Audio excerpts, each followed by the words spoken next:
राजस्थान में कृषक एवं जनजातीय आंदोलन, जिसमें हमने पहले बिजोलिया आंदोलन जो उसके बारे में अध्ययन किया। अब हम देखते हैं कि राजस्थान में अन्य किसान आंदोलन कौन कौन से स्थान पर हुए थे और उनमें क्या हुआ था। क्योंकि जाहिर है बिजोलिया किसान आंदोलन ने राजस्थान के सभी राज्य जो है उनको प्रभावित किया और जो किसान जो थे उनमें एक नई चेतना पैदा की। फलस्वरूप राजस्थान के अनेक राज्यों में किसान आंदोलन जो थे वो उठ खड़े हुए। जयपुर राज्य के अंतर्गत सीकर की जागीर के ठाकुर कल्याण सिंह ने 1922 में अधिक खर्च का बहाना लेकर किसानों से नियमित भू राजस्व से 25 से 50% अधिक टैक्स वसूल किया और 1923 में अच्छी फसल नहीं हुई उसके बावजूद भी बढ़ा हुआ लगान वसूल किया और किसानों ने जयपुर महाराजा से प्रार्थना की कि कल्याण सिंह को ऐसा नहीं करने का आश्वासन किया जाए। हालांकि आश्वासन दिया गया था, लेकिन उसके बावजूद भी कल्याण सिंह जो उन्होंने इस बात को नहीं माना था और बढ़ा हुआ लगान जो लिया था और किसान जो उनके साथ में बहुत ही अत्याचार किया था। और कहा जाता है कि इसकी जांच करने के लिए ब्रिटिश सरकार ने एक जांच आयोग भी नियुक्त किया, लेकिन ठाकुर कल्याण सिंह ने अपने रवैये जो उसमें कोई भी चेंज नहीं किए और 1931 में किसानों ने राजस्थान जाट क्षेत्रीय सभा की स्थापना पर की और ठाकुर के अत्याचारों को रोकने की मांग की और क्रूर ठाकुर ने किसानों पर और भी ज्यादा अत्याचार किए, जिनके प्रयत्नों से 13 अगस्त 1934 में एक समझौता हुआ, लेकिन ठाकुर ने समझौते को भी लागू करने से मना कर दिया। तब किसानों ने फिर से संघर्ष आरंभ कर दिया और ठाकुर ने किसान जो उनके ऊपर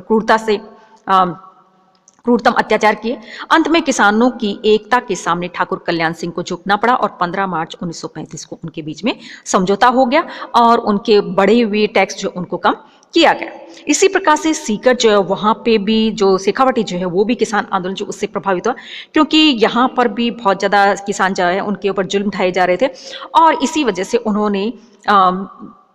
जो जागीरदार थे उनके विरुद्ध आंदोलन करने का निश्चय किया। 1931 ईस्वी में भरतपुर के ठाकुर देशराज ने शेखावटी के जाट किसानों को संगठित किया और एक जाट सभा संगठित की और अखिल भारतीय जाट महासभा ने भी शेखावटी के किसानों का समर्थन किया और जयपुर महाराजा से अपील की कि ये जो इनके ऊपर टैक्स लगाए जा रहे हैं उनको कम किया जाए, लेकिन उसके बावजूद कुछ नहीं किया गया। दूसरी तरफ कहा जाता है कि जो जागीरदार जो थे उन्होंने किसानों को मारा, उनके गाँव के गाँव जला दिया, लेकिन उसके बावजूद भी उनके अत्याचार जो बढ़ते गए। जयपुर प्रजामंडल के अध्यक्ष जमुनालाल बजाज ने शेखावटी क्षेत्र का दौरा किया और किसान आंदोलन को अपना नैतिक समर्थन भी दिया। अब किसानों ने जागीरदारी प्रथा जो उसी को समाप्त करने का मांग रख दी और शेखावटी के किसान आंदोलन जोरों पर था और 1947 में जयपुर में लोकप्रिय सरकार जो उसका गठन हुआ, जिसमें पंडित हीरालाल शास्त्री मुख्यमंत्री तथा टीकाराम पालीवाल राजस्व मंत्री बने और उन्होंने शेखावटी में तुरंत बंदोबस्त करने का आदेश दिया और इस प्रकार से शेखावटी के किसान आंदोलन ने राजस्थान में जागीरदारी प्रथा के विरुद्ध एक प्रबल जनमत तैयार किया और इसी प्रबल जनमत के कारण राजस्थान में लोकतंत्रीय पद्धति से सरकार बने जाने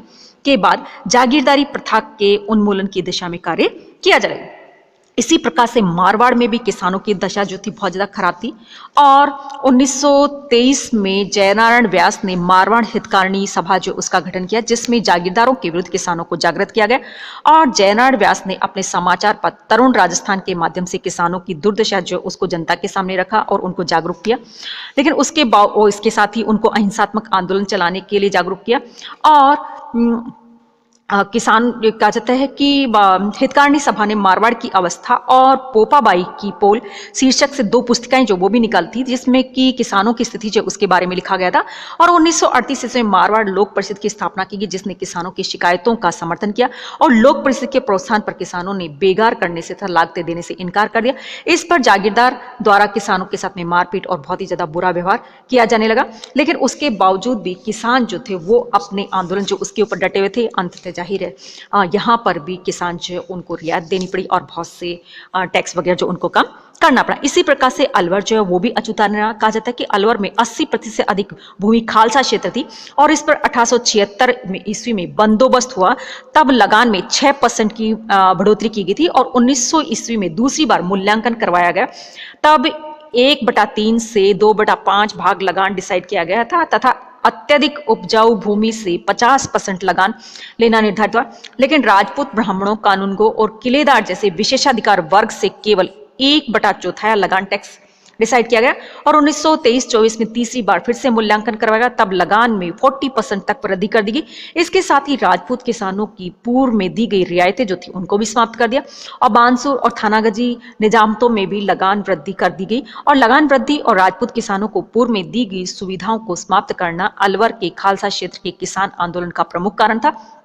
अलवर सरकार को पुरानी दर से लगान लेने के लिए विवश करने हेतु अक्टूबर 1924 ईस्वी में माधो सिंह और गोविंद सिंह के नेतृत्व में आंदोलन शुरू हुआ और राजपूत किसानों ने निर्णय लिया कि यदि उनकी शिकायतों का निवारण नहीं हुआ तो वे लगान नहीं देंगे तथा ब्रिटिश सरकार को याचिका दी जाएगी। जब राजपूत किसानों ने लगान नहीं दिया तब सरकारी कर्मचारियों ने अनाज को खलियानों में ही रोक लिया। इस पर राजपूत किसान सरकार को लगान दिए बिना ही बलपूर्वक अनाज अपने घर उठा ले गए और सरकारी दमन का सामना करने के लिए राजपूत किसानों ने शस्त्र सहित इकट्ठे होना शुरू कर दिया और स्थिति जो थी दिन पर दिन बिगड़ती गई। इसलिए अलवर सरकार ने एक जांच आयोग बनाया और 7 मई 1925 को नीमूचना पहुंचा और आयोग ने राजपूत किसानों से बातचीत करके अपनी रिपोर्ट सरकार को दी, लेकिन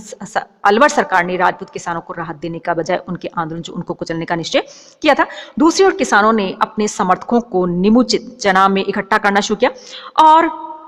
सरकार ने इसे कुचलने के लिए सैनिक बल भेजा, जिसने 13 मई 1925 को नीमूचना का गांव को घेर लिया और 14 मई को राजपूत किसानों पर मशीन गन से हमला करवाया गया और पूरे गांव को आग लगा दी। फलस्वरूप 50 से अधिक लोग मारे गए, 100 से अधिक लोग घायल हो गए, 144 मकान जलकर राख हो गए और 60 से अधिक मवेशी जलकर मर गए और 40 राजपूत किसानों को बंदी बना लिया गया। और नीमूचना कांड इतना बर्बर और नरसंस था कि दिल्ली के समाचार पत्र रियासत में इसे जलियांवाला बाग हत्याकांड के समान रखा गया और गांधी जी ने कहा कि यह अत्याचार तो डायर के अत्याचार जो उनसे भी डबल है। सब जगह आलोचनाओं से घबराकर अलवर सरकार ने एक जांच आयोग बनाया, जिसकी सिफारिश पर इस कांड में मारे गए लोगों से संबंधियों को मुआवजा देने और किसानों को संतुष्ट करने का प्रयास किया गया और फिर से वापस पुरानी दरें जो उनसे टैक्स वसूल किया जा रहा है। तो इस प्रकार से अलवर सरकार जो उसको भी झुकना पड़ा। इसी प्रकार से बीकानेर जो है वहां पर भी आंदोलन हुआ और इसके साथ ही अन्य जो छोटी रियासतें जो थी उनमें भी आंदोलन हुआ था। अब अगली बात आती आंदोलन का मूल्यांकन कि राजस्थान में बिजोलिया किसान आंदोलन जैसे जैसे हुआ, किसान आंदोलन का प्रेरणा स्रोत रहा और उसी के परिणाम से ये आंदोलन जो था वो हर जगह यानी कि संपूर्ण राजस्थान जो उसमें फैल गया और इसका बहुत ज़्यादा एक तरह से पॉजिटिव प्रभाव पड़ा, क्योंकि इसके कारण बहुत सी देसी रियासतों के जागीरदार जो उनको झुकना पड़ा और अपनी जो हट धर्मिता जो है, अपनी अत्याचार और क्रूरता की नीति जो उसको खत्म करके उसके स्थान पर किसान जो उनके साथ में समझौता करना पड़ा और उनकी कुछ मांगे जो उनको स्वीकार करना पड़ा, उनके जो टैक्स जो थे उनमें भी बहुत सी रियायतें देनी पड़ी, जिसके परिणाम स्वरूप किसान आंदोलन जो थोड़ा शांत हो पाया। आगे भील जनजाति आंदोलन हम अगले वीडियो में करते हैं।